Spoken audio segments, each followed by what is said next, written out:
Muito boa tarde para todos, boa tarde, portanto, ainda com algum sol na costa oeste dos Estados Unidos da América. Muito boa tarde já ao anoitecer, obviamente, para a costa leste dos Estados Unidos e muito boa noite para aqueles que nos acompanham e temos alguns fiéis amigos que nos acompanham, portanto, nas regiões autónomas e também em Portugal continental, meia-noite. São aqueles que tipicamente portugueses que só se deitam às 2 da madrugada. E obviamente também aqueles que nos acompanham nos Açores uma hora mais cedo. Também muito obrigado àqueles que nos acompanham no Brasil. Temos sempre alguns dos nossos amigos que nos acompanham no Brasil, onde, portanto, que também já são cerca, dependendo do lugar, mas estamos, portanto, 9 ou 10 horas da noite. Para um e para todos, em nome do Portuguese Beyond Borders Institute, da Universidade Estadual da Califórnia em Fresno State, e em nome da Palcos, Portuguese American Leadership Council of the United States, damos as boas-vindas a todos a esta série que se chama As Nossas Vozes e vou passar de imediato para o meu colega e amigo Ilídio Pereira, obviamente, primeiro e sobretudo agradecendo à nossa convidada, a doutora Carla Monteiro, por ter aceito este desafio em nome do PBBI, do Portuguese Beyond Borders Institute da Universidade Estadual da Califórnia em Fresno e em nome da Palcos também. Ilídio. Doutora Carla, um prazer. Começo por lhe agradecer em meu nome pessoal por ter aceito este nosso convite e faço também os agradecimentos no nome da Palcos, da qual sou diretor. Aliás, até depois vou-lhe convidá-la para ser também membro da Palcos, mas eu vou aproveitar isso mais logo. Eu sei que nasceu no Minho, já fez a fineza de dizer que nasceu em Vila Nova de Cerveira, portanto é uma mulher do Norte. Eu também tenho a felicidade de ter 3 mulheres do Norte. A minha mulher e as minhas 2 filhas nasceram na Póvoa de Varzim. Com certeza que a doutora, nessas suas viagens, tem conhecido muito de Portugal e convido a um dia também passar pela parte entre Caminha, Póvoa de Varzim. Vai gostar muito, de certeza. Doutora, nós em todos estes webinários temos mais ou menos uma sequência nas perguntas e conversas para que estes webinars não se tornem nem monocórdicos, nem sejam aborrecidos para ninguém. Tentamos fazê-lo com uma certa fluidez. E cabe-me a mim ser o primeiro a fazer uma pergunta, a primeira pergunta. E a primeira pergunta será, claro, uma vez mais, e repetindo, agradecendo a sua presença, e gostaríamos de pedir que nos desse uma breve biografia sua, em particular as suas origens, dos seus pais e também dos seus avós, e a sua ligação a Portugal e, claro, a sua ligação à comunidade portuguesa aqui nos Estados Unidos. Faça favor, doutor. Obrigada por me convidar para este espaço cultural da Palcos e para contar a minha história e a história da minha família. Agradeço também. E vou começar com a história dos meus avós. Quando vieram para aqui, a nossa primeira geração começaram por vir para os Estados Unidos numa época de tempo que era 1917, para esses tempos, que vieram muitos imigrantes para os Estados Unidos porque havia oportunidades e trabalhos para eles. E os meus avós paternos, dos pais dos meus pais, eles não queriam vir para a América, eles até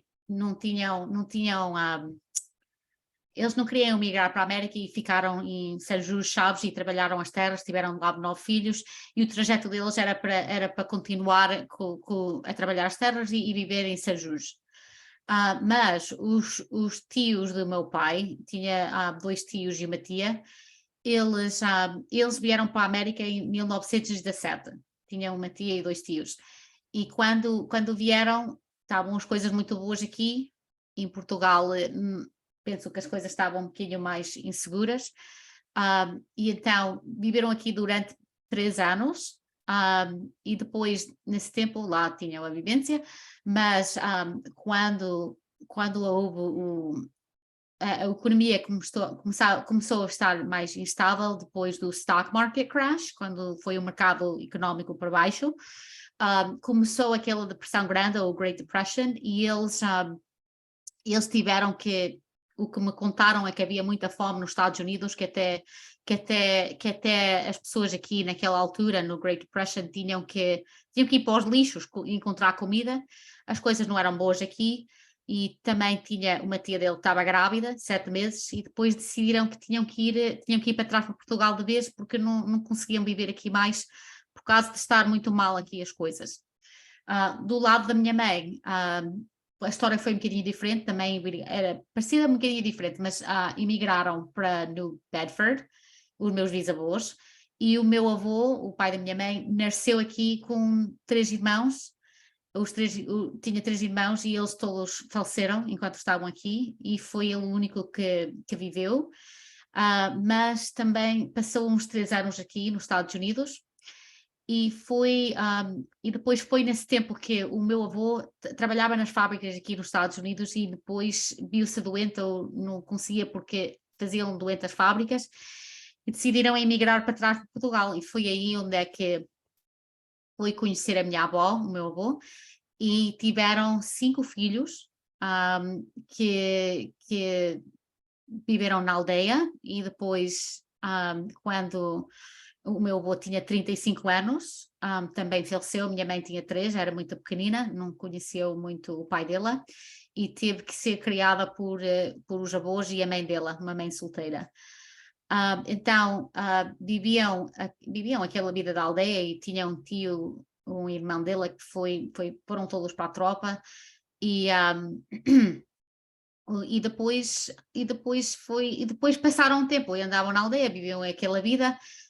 E depois do lado dos meus pais depois passaram uns 40 anos, quando veio a segunda geração dos imigrantes, quando em 1970, para aqueles anos, vieram muitos imigrantes, a segunda onda, porque as coisas em Portugal começavam a estar um bocadinho mais instáveis, e começou a estar mais, havia mais oportunidade para os imigrantes para vir para trabalhar.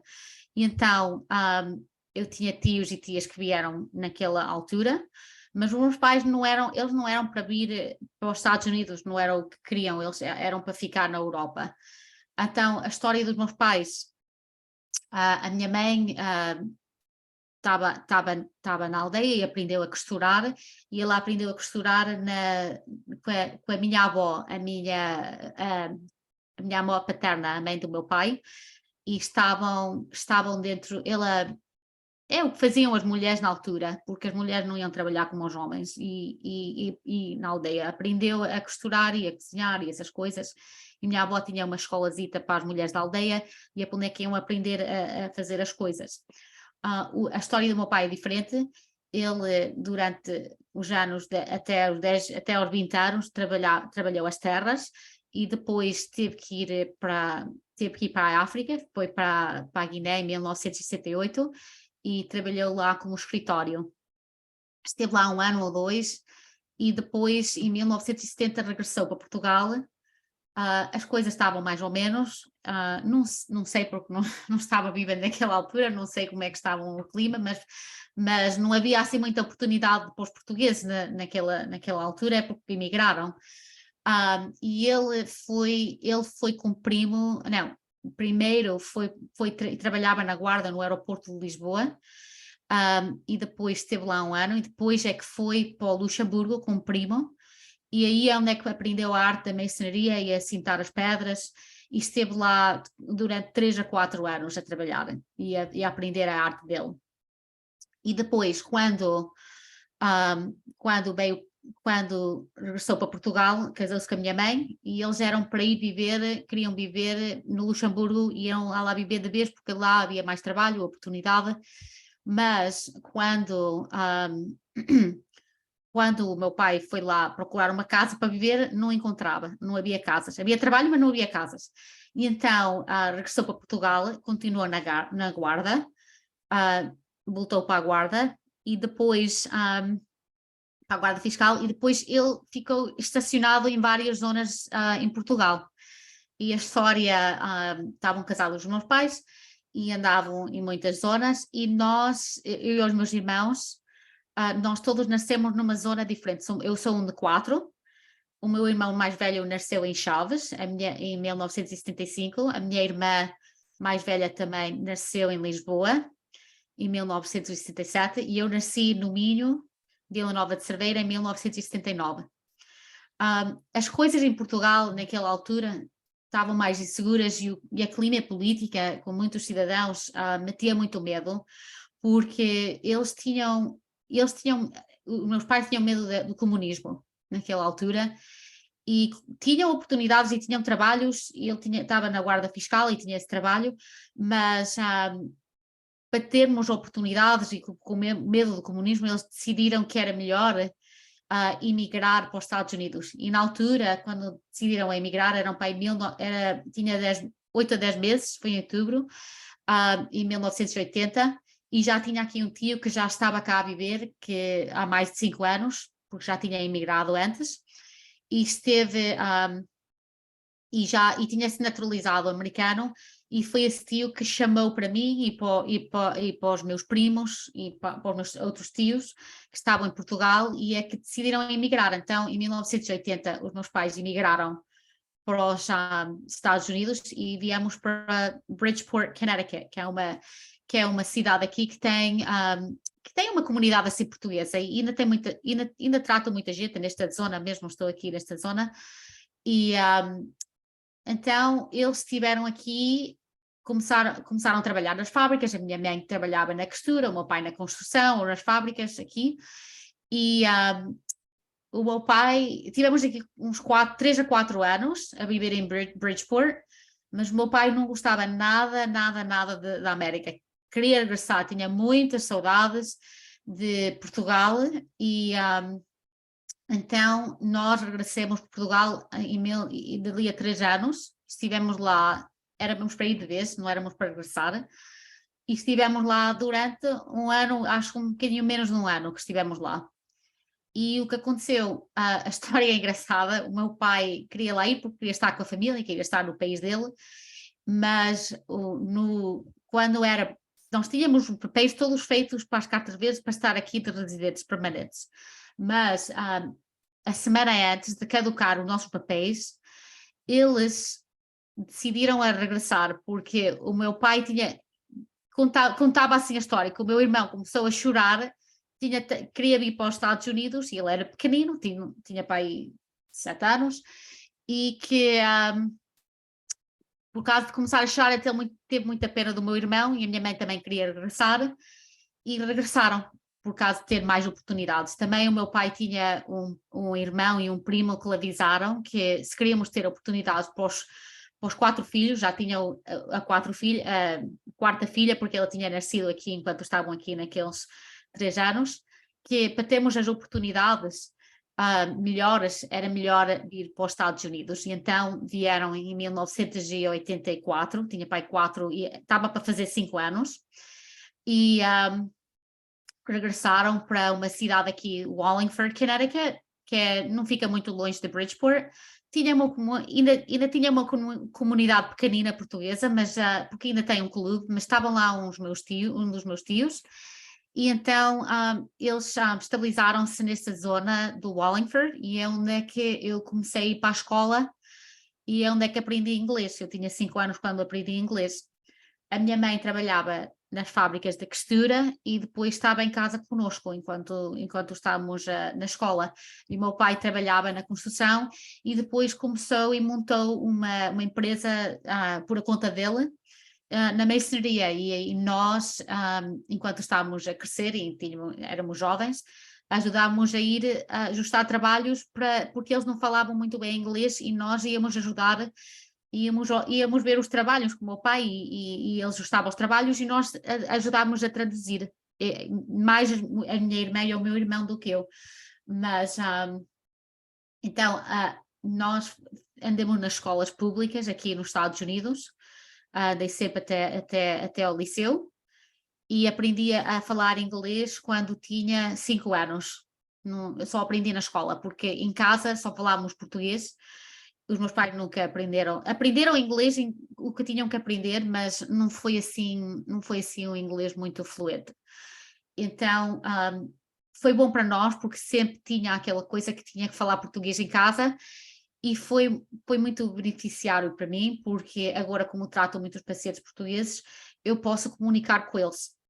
Porque se não tinha aquela ligação e se me deixavam falar só inglês em casa, não podia comunicar como comunico agora.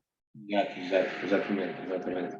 Yeah, foi muito, é muito valor, assim, falar Bem, só a falar a língua, nem é, é, é muito bom ouvir falar. Sabe uma coisa? Vou fazer um reparo, que é um reparo, não é um reparo, é muito engraçado que em algumas palavras, o seu sotaque é exatamente alguém que viveu ou que vive ainda em Chaves.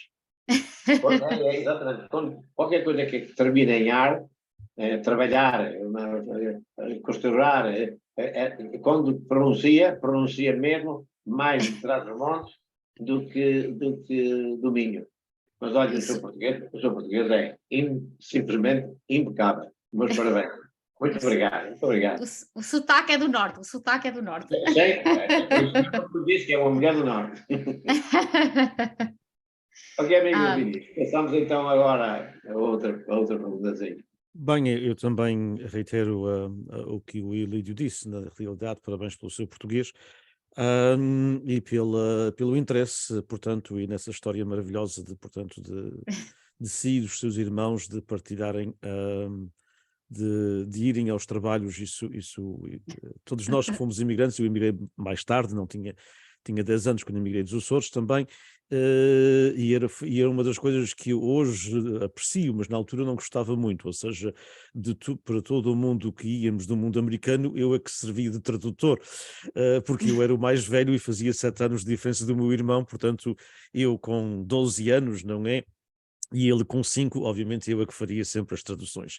Mas é uma parte importante da nossa ligação. Mais tarde eu comecei a apreciar essa parte que me ligava aos meus pais, uma ligação muito especial que muitos outros jovens e crianças não tiveram, ou seja, aquela parte de até compreender algumas coisas da vida um bocadinho mais cedo, sim, sim. porque tinha que traduzir linguagem de adulto, eu não estava a traduzir linguagem de criança, É. não é? E principalmente íamos aos médicos, não é? Com eles e tínhamos estava ali tínhamos de falar e tínhamos de Claro, traduzir e palavras às vezes muito duras e não sabia, não é? Mas conseguíamos, lá, sim, sim, sim, sim. lá fazíamos no trabalho. Eu podia contar histórias de ir ao médico com o meu pai, porque ele não gostava de médicos, mas não vou contar.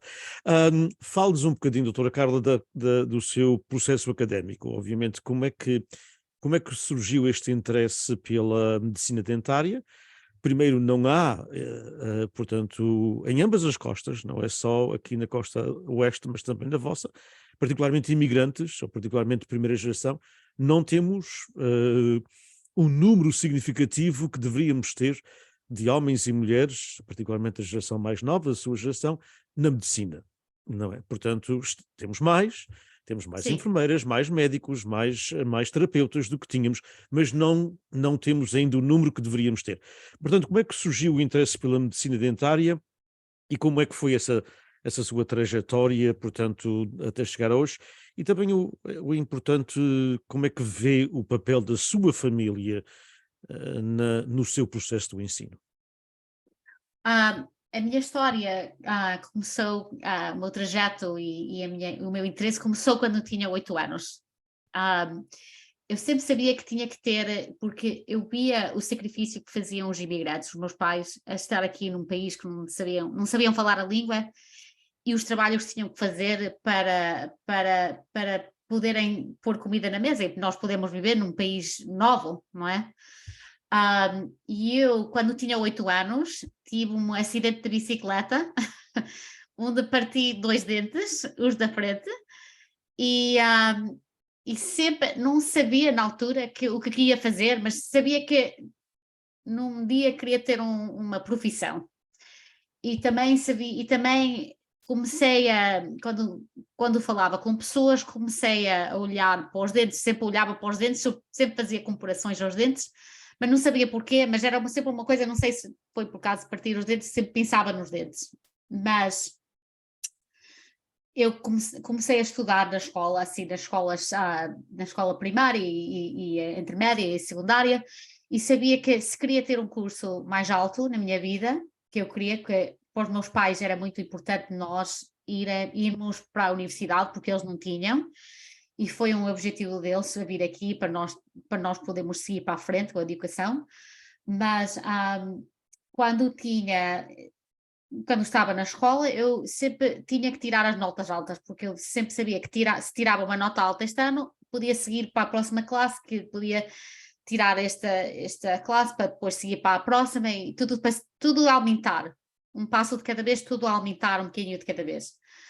E então, quando tinha 17 anos, tive sorte porque eu estava a trabalhar assim num supermercado, mas depois arranjei um trabalho depois da escola, assistir um dentista e ajudava com tratamentos mais complicados, até muito avançados, agora como penso e sei bem o que estão a fazer. E como comecei nesse trabalho, foi mesmo quando nasceu a minha paixão para os dentes e quando ficou solidificado que queria fazer isto na minha vida.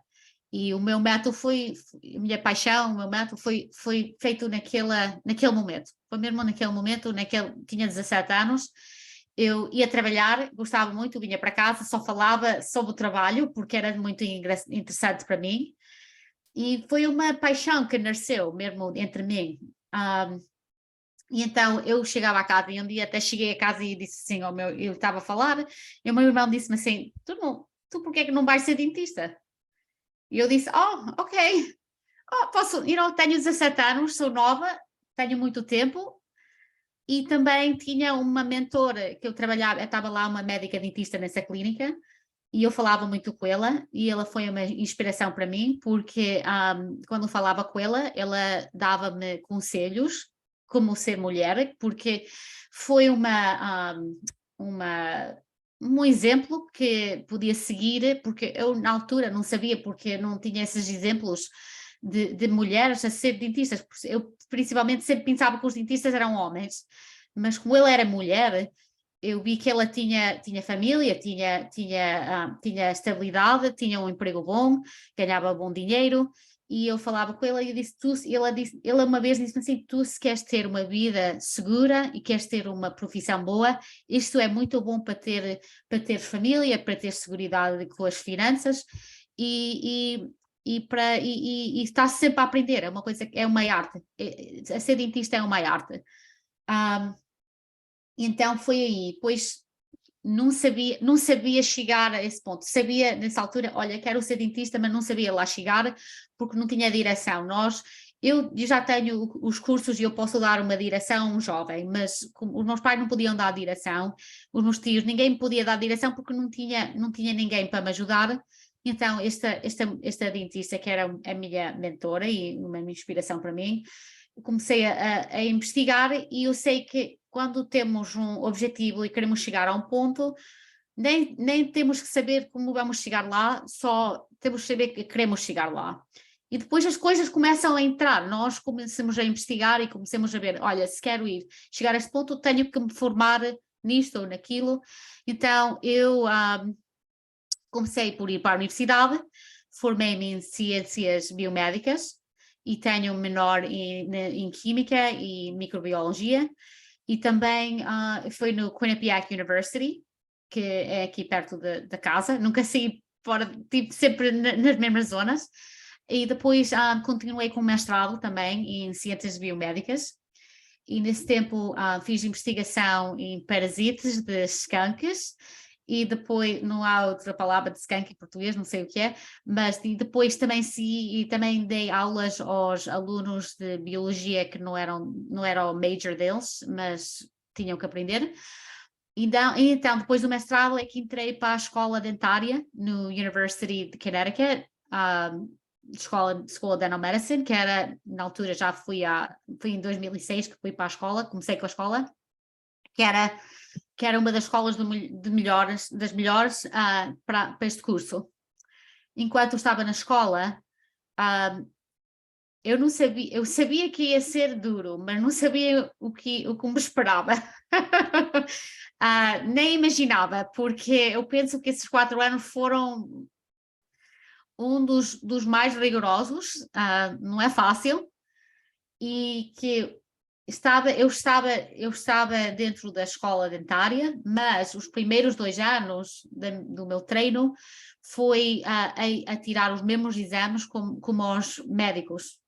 Foi as mesmas aulas, andei nas mesmas aulas, os mesmos exames, e também tivemos uma coisa muito interessante, quem quer ir para isto, nós tivemos que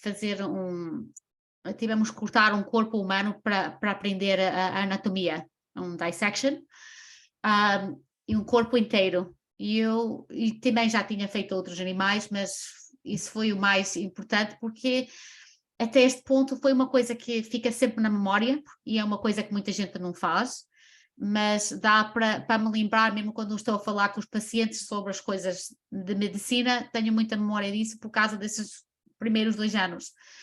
Então tive que tirar, para entrar para o 3º ano, tive que tirar os boards, é um exame nacional que se tira, e foi tudo sobre os primeiros 2 anos.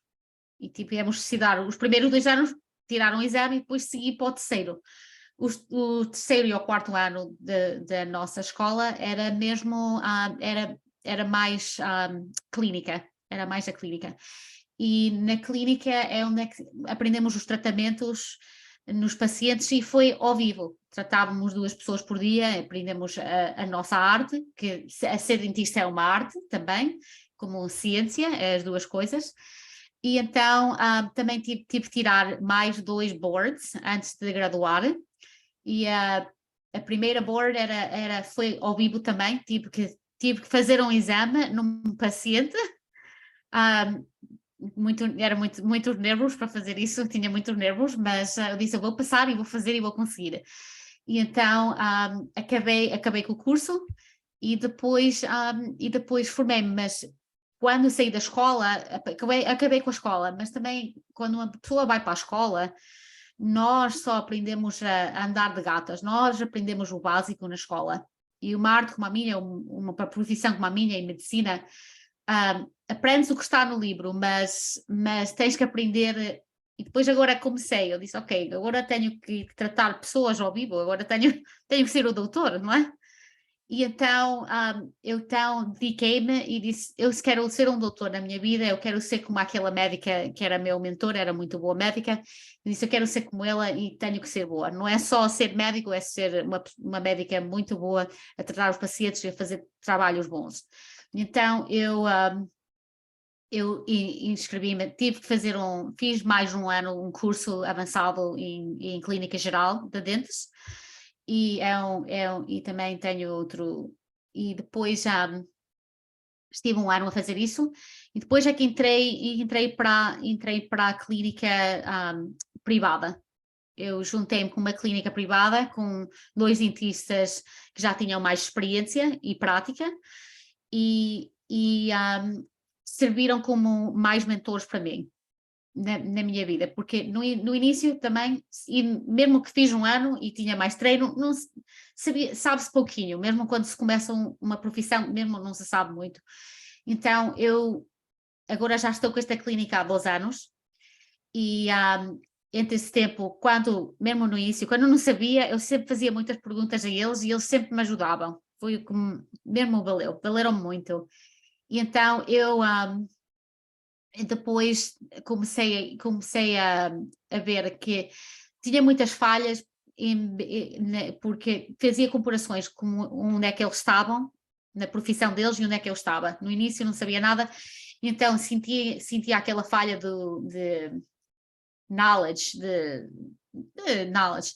E depois o que fiz, eu tive que me dedicar muito e disse, olha, eu quero ser como eles e quero tratar os pacientes iguais como eles, mesmo como não tenho tanta experiência, e tenho que ir aprender mais. Então eu subscrevi-me em muitos continuing education, educação continual, em coisas dentárias, em subjetos dentários, e viajei muito. Eu tentei viajar muito para ir para onde é que tinha que ir, para aprender o que tinha que aprender, e já estive em Arizona, Flórida, Nova York, e o meu curso mais preferido foi em Lisboa. Até foi na Clínica Hugo Madeira, em 2016, e onde é que aprendemos era um curso de implantologia avançado, onde é que aprendemos a colocar os implantes ao vivo no paciente. Aqui nos Estados Unidos não oferecem esses cursos, e então eu disse, eu se quero fazer isto e quero fazer bem, posso fazer bem fora de uma boca, não é? Mas se quero fazer, tenho que fazer como vou fazer, não é só no laboratório. Então, em Portugal deixam fazer mais coisas do que deixam aqui. E então fui para a clínica deles, é uma clínica em Lisboa, muito avançada e fazem muitas coisas técnicas. E ainda mais do que o curso, naquele curso, a primeira coisa que nos fizeram fazer, sem ser de clínica, foi saltar fora de um avião. Era uma coisa que nunca pensava que ia fazer na vida, mas eu disse, olha, estou aqui, vou fazer, olha aqui, não vou pensar, vou fazer. Então para mim foi uma lição de vida, que nós às vezes temos muito medo de fazer e conseguir e pensamos que não podemos, e quando me meteram no avião, saltemos, e às vezes não podemos ter medo, não podemos pensar, só temos que saltar e andar e não pensar e mais nada. E mais nada. Claro, foi uma boa forma de se atirar para o mundo, É, digamos assim. Mas o que disse, e antes de passar para a próxima pergunta para o Ilídio, portanto, o seu percurso e os seus mentores e o apoio, como disse, há coisas que a família podia ajudar, outras que não podia, não é? Porque as pessoas porque não percebiam. Sim. Mas faz-me lembrar aquela célebre frase que é em inglês, mas em português, portanto, até soa bem, que é: nós todos estamos aqui sobre os ombros de alguém. We're all here on someone else's shoulders. Sim, sim, sim. E portanto isso é muito importante, quer dizer, quando notamos isso, quando fazemos aquilo e as suas vivências, a sua trajetória e o seu reconhecimento dessas pessoas que foram importantes na sua vida, é muito português, e nós portugueses, na realidade, sabemos que todos nós estamos aqui sobre os ombros de alguém, não é? Exatamente, Yeah. exatamente. Doutora, vou aproveitar para lhe deixar mesmo um sinal de humildade, porque nós não sabemos tudo, nem na minha profissão, nunca aprendi tudo. O professor é a mesma coisa e consigo a mesma coisa, mas quando se tem a humildade de reconhecer, foi com a ajuda de outrem, digamos, onde estamos, é um sinal muito bom, e eu prezo muito de ter ouvido. Bom, então, e agora o seu envolvimento no movimento associativo, com tantas coisas a fazer, tanto envolvida na parte dentária e odontológica, como é que ainda arranja o tempo de estar envolvida com uma organização? Como é que encontrou tempo para presidir a uma organização? Ou melhor ainda, o que é que a levou a arranjar tempo? De certeza que não foi por se atirar do avião. Deve ter sido outra coisa qualquer que usou ou que lhe deu esse mote. Yeah. O tempo, nunca há tempo para tudo. Isso eu penso que o tempo, eu dou muito valor ao tempo, mais do que ao dinheiro, mais do que outra coisa. O tempo para mim tem muito valor, mas há sempre fazemos o tempo para as coisas que queremos, e eu comecei a ser envolvida, a presidir, agora sou o presidente da Portuguese American Civic League, que é uma organização que ajuda a dar bolsas de estudos para jovens que querem seguir para profissões mais avançadas, como a minha. E tenho um tio que é responsável, meu tio que foi o responsável que nos trouxe para a América, que já está envolvido com esta organização eu vou dizer há mais de 20 anos, não tenho a certeza, mas já há muito tempo que ele está envolvido com esta organização, e foi ele que se envolveu. Ele também se envolveu por causa de outra pessoa, mas é mais para desenvolver a nossa comunidade portuguesa aqui.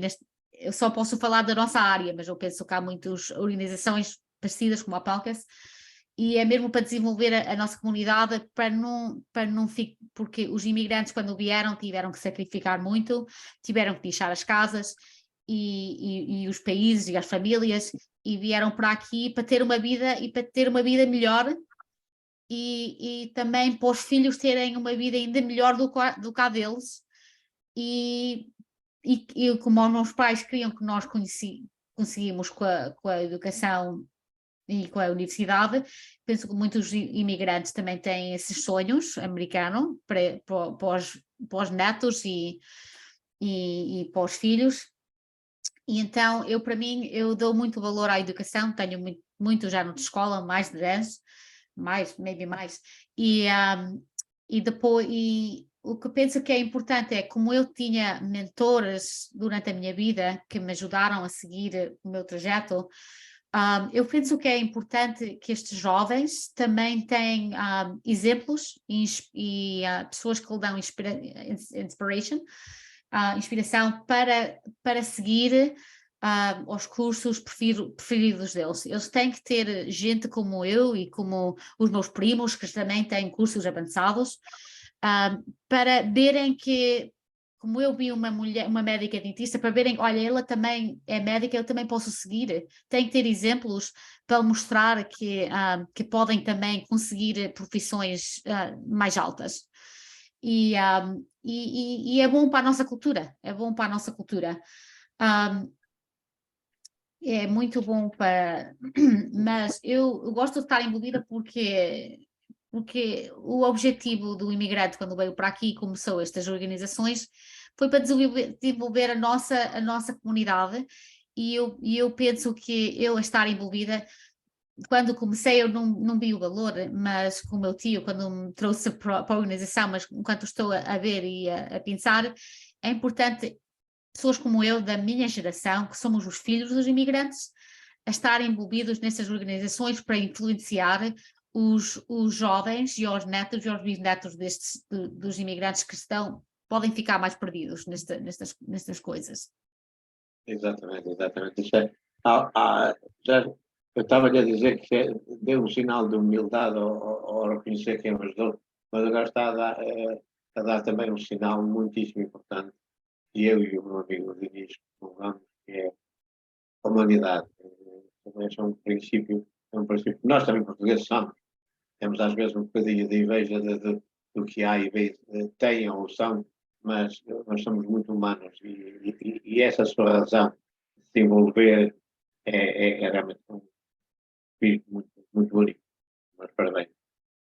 Meu caro amigo, Então vamos passemos para a próxima, exatamente. Eu podia comentar, obviamente, muito do que a Carla disse, porque ela cita, aliás, ela estava a dizer, portanto, a importância, e isso que parte desta pergunta, passar, portanto, o legado cultural, não só aos filhos, mas aos netos e aos bisnetos dos imigrantes. Aliás, se os seus familiares não tivessem regressado a Portugal, era uma dessas bisnetas, não é? Poderia ter sido uma bisneta de um imigrante, em vez de ser uma imigrante que veio com poucos meses, não é? De Portugal, não é? Que também tenho isso em comum. O meu avô também voltou em 1928 para os Açores. Se não tivesse voltado, e eu depois vim mais tarde com os meus pais, com 10 anos, não tivesse o meu avô voltado também seria um neto, não é, de imigrantes. Fala-nos um pouco da sua experiência do nosso movimento associativo e da Portuguese American Civic League, que é, portanto, que é uma organização diferente de muitas organizações portuguesas, por aquilo que eu começo a compreender, porque muitas das nossas organizações estão viradas para fazer a festa, a romaria, o baile, aquelas coisas que são importantes também na vida das pessoas, que as pessoas também têm que se divertir, não é? Então, não é? Não Mas é? estas festas, esta última festa que fizemos com a Civic League foi uma bolsa de entrega para os estudos, mas também o que notei é que estavam 3 gerações nesta festa, e tinham lá os avós, as pessoas da minha geração, que somos nós, os filhos dos imigrantes mesmo, e tinham lá os netos, não é? Os netos é que estão agora a receber as bolsas.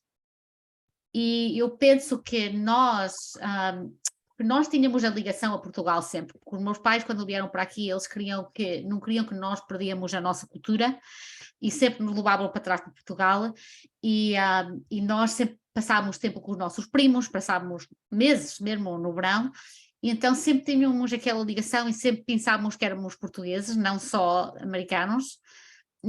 Sempre pensei, sou mais portuguesa do que americana, e era o que queríamos fazer, mas estas festas de cultura são importantes porque eu, quando vi os netos agora a divertir-se nesta festa, vi que fazia falta ter esta festa, porque o meu primo dançou com a avó dele, não sei se é a única vez que dançou com a avó dele, mas não tem aquela experiência destas festas. Nós tínhamos muitas quando estávamos-nos a criar, mas os netos agora eles fazem outras coisas, estão mais assimilados com a cultura americana e andam mais, no soccer, andam a fazer outras coisas que não têm ligação a nada português. Então esta festa foi uma bolsa, mas também foi uma festa culturosa para os netos, mesmo se não estavam a receber uma bolsa, para ter uma ligação e uma coisa que podem ter experiência portuguesa aqui nos Estados Unidos. Exato. Com a comida e com a música e com essas coisas. E vê, na sua opinião, a doutora Carla vê, portanto, o que as organizações, como, portanto, a organização a que pertence, a Portuguese American Civic League e outras que conhece na sua zona, que como o mundo está a mudar, como já não há imigração de Portugal, como houve, como disse muito bem, nos anos 70, não é? E no princípio dos anos 80, mas já há 30 e tal anos que há pouca imigração de Portugal para os Estados Unidos, e portanto, como disse, acabou de dizer, agora já são os filhos e os netos, não é? Que estão a receber as bolsas, já são os netos dos imigrantes. Acha que o nosso movimento associativo, as nossas instituições, têm que entrar mais no mundo americano, como está a fazer com o Portuguese American Civic League, portanto já é um nome americano, não é um nome português, não é a Civic League, é um nome americano. Acha que as nossas organizações precisam fazer parte do chamado mainstream americano, onde os jovens estão todos os dias da sua vida? O que é que acha? Eu penso que temos que, para envolver os jovens, temos que falar a língua deles. Eles agora, o mundo está muito, mesmo eu vejo a diferença com ele e com uns garotos de 18 anos, eles têm a vida muito diferente e eles são muito ligados às redes sociais. Tem que ter gente como os influencers para lhe ensinar, e eles têm que ver que é uma coisa divertida para eles estarem ligados a isso. Então, para estas associações conectar com eles, temos que ter assim, estas festas são boas, mas tem que os pais dos netos, vou chamar netos porque são da minha geração, eles é que têm que ligar, eles é que têm que ensinar aos filhos da cultura, e eles é que têm que continuar com as tradições, porque se não continuam vai ficar tudo perdido. E é como outras coisas, temos que contar as nossas histórias, estas histórias dos imigrantes. Eu, quando estava a fazer a primeira pergunta e a investigar, eu também até vou dizer, não sabia a história muito bem e tive que pensar nela, mas os netos ainda sabem menos, e nem sabem menos do que eu, e então estas associações deviam ser focados ou focused em educação, para eles saberem onde é que vieram as raízes, para eles terem mais ligação ao país, e podemos ter assim, como é que se diz, há coisas, internships que se faz. Sim. Estágios, não é? Estágios, exatamente. Estágios, é isso, os estágios que é para ter a ligação, para eles poderem ir a Portugal, verem o país, verem as aldeias de onde é que vieram os avós, e para terem, não sei se vão ter a mesma ligação que tive eu e os meus primos, mas para ter uma ligação para a cultura portuguesa, que é importante. E as redes sociais agora acho que é onde é que se viram mais para as informações. Exato. Exato, com toda a certeza. E também mostrar-lhes isso que acabou de dizer, a ligação que a doutora Carla teve com os seus primos, com as suas famílias, quando ia várias vezes a Portugal, não é? Quando os seus pais iam pelo verão, que hoje as pessoas já não vão com aquela regularidade que iam, não é? Mas também mostrar-lhes um bocadinho desse Portugal novo, porque a Carla acabou de dizer há pouco tempo, quando falava da sua experiência e dos vários cursos que teve a fazer em vários estados e várias regiões, que algo mais avançado que viu, de facto, um dos programas fortemente avançados, que é permitido em Portugal, mas para muitos jovens a ideia que eles têm de Portugal é aquela ideia que os avós lhes transmitiram, portanto, das aldeias de há 50 anos atrás, não é? Também Yeah, é, yeah. é bom que Não eles é, não é? É é, bom que eles saibam o Portugal de hoje, não é? sim, porque Portugal não é atrasado, não é um país atrasado. Até quando fui lá, eu sei onde é que trabalho agora, quando estive lá, eu até pensei diferente, que era mais atrasado nas coisas, mas eu quando estive naquela clínica disse, nós é que somos até mais atrasados do que eles. Às vezes há coisas Bem, mesmo na tecnologia, quando vou lá para Portugal e vejo as diferenças e posso medir as diferenças, eu vejo que em Portugal às vezes as coisas estão mais avançadas do que estão aqui. Exato. é E uma acho que verdade, é é uma um bom verdade. seguimento, é um bom seguimento para si, Ilídio, para o seu trabalho. Exatamente, exatamente. É porque, como sabe, nós cada vez temos menos imigrantes, cada vez mais menos imigração, praticamente parou. E vai ser um pouco difícil manter estas associações, como o doutor acabou de dizer, com aquele interesse, se não houver inovação, porque nós não podemos realmente, eu não vou, embora a minha faixa etária seja bastante diferente da vossa, principalmente da sua, mas tento acompanhar o mais que posso o que se passa no mundo. E nossas associações têm que fazer quase a mesma coisa, porque eu também tenho filhas e netos e não é fácil incutir a vontade de ir ver e realmente comer um caldo verde, um chouriço e mais nada. Quer dizer, isso não é dizer Portugal, porque eles e elas, mas principalmente eles, os netos, deixando todos cá, quando vão a Portugal, dão conta da mesma coisa que a doutora acabou de dizer. É um país diferente, é um país pequeno, mas um país já bastante evoluído. Já. E nas nossas associações, é isso, a pergunta era mesmo essa. O que é que pensa que daqui a 10, 15 anos se irá passar com as nossas associações? Não sei, não sei, mas ah, agora os imigrantes que vêm para aqui que conheço, eu estive envolvida no Portuguese Circle em Nova York uns anos, que também é onde eu conheci a Catherine, e esses imigrantes que conheci, eles já vêm para aqui e já têm formação mais alta, já não precisam de vir para aqui para se formarem. E estas associações, eu penso que há interesse, porque naquela festa da Civic League que fizemos e vi os netos, eles estavam a se divertir muito e se nós continuemos e temos que continuar, mas temos de dar interesse a eles, porque eles se não veem o interesse, não veem o valor, não se vão importar destas associações. Eu quero ter esperança que podem seguir para a frente, porque ainda há muita gente que tem orgulho de ser português, mesmo se só tem uma parte de português e estão com outra cultura, mas eu penso que podem seguir para a frente se nós continuemos com a educação e se os pais continuam a dar a educação da cultura, que é o que fazem nas culturas como os judeus. Eu conheço muitos judeus que são muito culturosos e os filhos dos judeus que têm a idade destes netos que conheço, eles estão muito envolvidos na cultura e isso tem que ver com os pais. Os pais têm que estar muito envolvidos na vida dos filhos.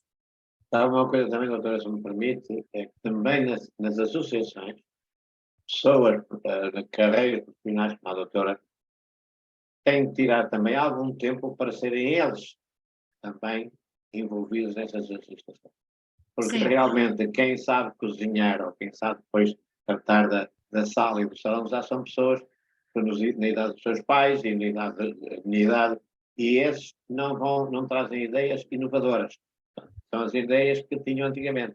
Portanto, tem que haver mais Carlos Monteiros que realmente arranjem tempo e que se dediquem também a algo que é muito importante, que é manter a cultura portuguesa e defender sempre a nossa língua portuguesa e a nossa diáspora. E passando isso, meu caro amigo. Vamos então à última pergunta. Nós tínhamos prometido a toda a Carla 1 hora e vamos tentar ser fiéis a essa 1 hora, não irmos além do tempo. Eu sei que o seu tempo é precioso. Portanto, acho que uma forma de nós terminarmos, Carla, era na realidade pedir-lhe, portanto, umas palavras suas para filhos e netos de imigrantes que nos estejam a ouvir. Obviamente, muitos deles talvez já não falam português, mas por umas palavras tiram outras, mas também para os pais e avós que tenham filhas e filhos que queiram ir para a medicina, que queiram ir para a medicina nas suas várias vertentes, não é? Porque, como disse, não é um curso fácil e talvez seja uma das razões que a gente não tem muita gente. Não estou a dizer que os portugueses vão só para as coisas fáceis, mas não Sim, temos, sim. na realidade, muita gente na medicina. Para os serviços de saúde, que são todos, portanto, tão importantes, cursos intensivos e cursos difíceis, que lhes diria? Que diria aos pais que tenham filhos e filhas, raparigas e rapazes que estão a pensar, portanto, em ir para um curso desses? Já falou um bocadinho da dificuldade que foi, portanto, os 4 anos, os últimos 4 anos do curso, e particularmente os primeiros 2, mas também os outros 2. Uma mensagem, basicamente é o que nós pedíamos, era uma mensagem sua, não só para os jovens, mas para aqueles pais e avós que nos estão a escutar e que tenham filhos e netos com interesse em cursos tão intensivos e tão difíceis.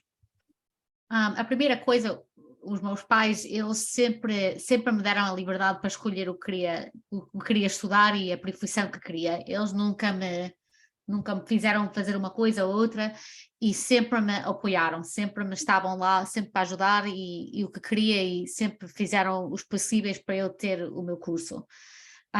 Mas tudo o que escolhemos na vida, não interessa o trajeto, tu tens que ter uma paixão para fazer isto, ou para fazer qualquer profissão, porque se nós temos uma paixão, não é trabalho. Eu sei que trabalhei e era duro, mas sempre tive aquela paixão para fazer isto e tinha dias que trabalhava o dia inteiro, 12 ou mais horas, mas eu gostava de fazer o trabalho, eu gostava do trabalho, eu gosto do trabalho. Então, para mim, não é trabalho, é mais um hobby, não é? Que é uma coisa que faço e tenho interesse, e é uma arte e é uma ciência, mas nós, quando queremos conseguir uma profissão, temos que saber também, vai haver muitos dias altos, vai haver muitos dias baixos, e se queremos ter sucesso na nossa vida, temos que saber que o sucesso também vamos falhar muito, que não é uma linha direita e temos que ir para cima e para baixo, de um lado para o outro, e nunca segue na nossa, como vamos pensar que vai seguir. Isso é que tem. E que às vezes temos dias que estamos muito desanimados, mas não nos podemos desanimar porque há dias que, ok, estás desanimado um dia, mas tens que levantar para o próximo dia e dizer: ontem foi horrível, mas hoje vai ser melhor e vou conseguir e vou começar e vou tentar. E ainda tenho dias assim, não é? Ainda tenho dias assim, mas eu digo assim: olha, ok, hoje não é bom, mas amanhã vai ser melhor e vou conseguir e vou fazer. Porque há muitas vezes que faço coisas da primeira vez, ainda agora. Mas os nossos, e também temos de ter sempre a mentalidade positiva. A nossa mentalidade é muito importante, porque se estás negativo e pensas que não podes fazer, não vais fazer.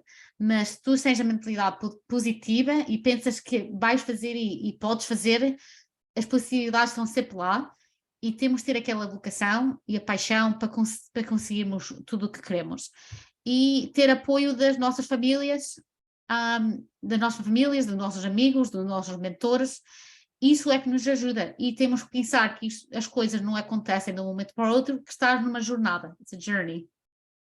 E yeah. E é só isso. E essa é uma boa forma, de facto, de terminar. It's a journey. É uma Yeah, jornada, não yeah. é?